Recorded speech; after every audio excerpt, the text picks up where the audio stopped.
Poultry federation की ओर से सैयद बदर मुस्तफा उर्फ गुड्डू भाई ने पोल्ट्री फार्म के बिगड़ते हालातों को सरकार से रूबरू कराते हुए केंद्रीय मंत्री को पोल्ट्री फार्म की बिगड़ती अर्थव्यवस्था और पोल्ट्री फार्म में जो परेशानी आ रही है उनकी ओर ध्यान देने की गुजारिश की। साथ ही उन्होंने कहा कि लॉकडाउन के चलते पोल्ट्री फार्म में काफी नुकसान हो चुका है, उसी के चलते सरकार द्वारा पोल्ट्री फार्म की ओर देखना चाहिए और जो भी परेशानी आ रही है उसे जल्द से जल्द निपटारा करने की बात कही।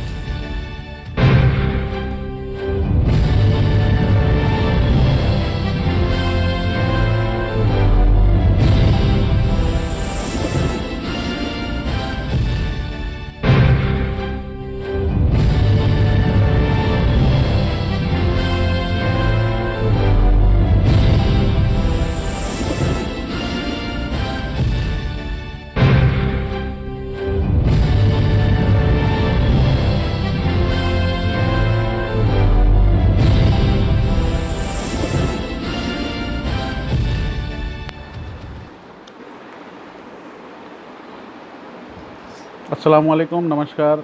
मैं हमारी इस पोल्ट्री फेडरेशन के ग्रुप के माध्यम से हमारे केंद्रीय मंत्री एनिमल हस्बेंड्री के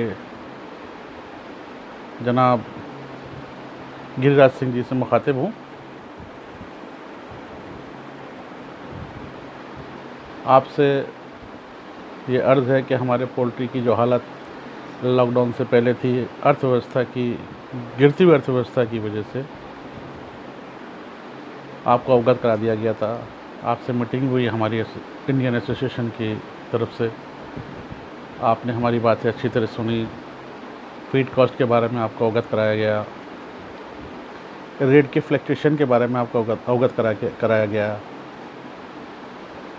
और जो रेट का एक माफिया पूरे हमारे हिंदुस्तान के अंदर चलता है उससे अवगत आपको कराया गया, जो एक सो कॉल्ड नेक एगची पापाक द्वारा किया जाता है।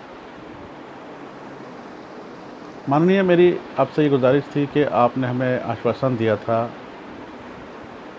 कि हम बिल्कुल देखेंगे और हमारा ये जो मंत्रालय है इसके बारे में जो पोल्ट्री को जो दुश्वारियाँ आ रही हैं उसको हम ज़रूर ठीक करने की कोशिश करेंगे और कोई ना कोई आपको इसमें हम राहत देंगे। इस दौरान लॉकडाउन हुआ, स्थिति ऐसी हो गई कि लॉकडाउन होने की वजह से अंडा नहीं उठा, फार्मों पर फीड पहुंचने के बजाय वहाँ पे मृत्यु दर बढ़ गई। फीड ना होने की वजह से, अंडा नहीं उठने की वजह से अंडा सड़ गया, मार्केट ओपन नहीं होने की वजह से अंडा उठा नहीं। ये सारी दुश्वारियाँ लॉकडाउन के टाइम आई। फिर 10-12 दिन बाद जब प्रशासन ने ये समझा, जाना बूझा, तो उसके बाद हमारे को गाड़ियों को आवक जावक के लिए परमिशन दी गई। तब तक हमारा काफ़ी लॉस हो चुका था। तो मानिए ये सारी प्रॉब्लम थी, आपको इस बारे में अच्छी तरीके से इल्म भी था और केंद्र सरकार ने लॉकडाउन से हुए नुकसान, हर रिफॉर्म्स के ऊपर एक घोषणा भी की।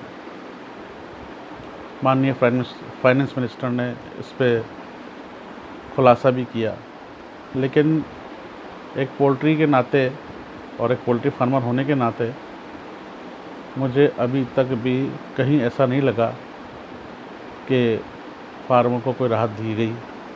तो मेरा आपसे मुतालबा है कि आप हमारे इस केस को देखें कि हमारे आप इस डिपार्टमेंट के मंत्री हैं और इस सारी दुश्वारियों के ऊपर आपको पूरी जानकारी भी है।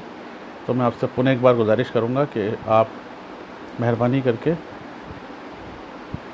इसके ऊपर अपनी नज़र सानी करें और फार्मरों को राहत पहुंचाने की कोशिश करें। बहुत बड़ा नहीं होकर के मैं इसको यहीं विराम देता हूं और मुझे उम्मीद है कि हमारे फार्मरों को अपना उम्मीद नहीं करेंगे। शुक्रिया।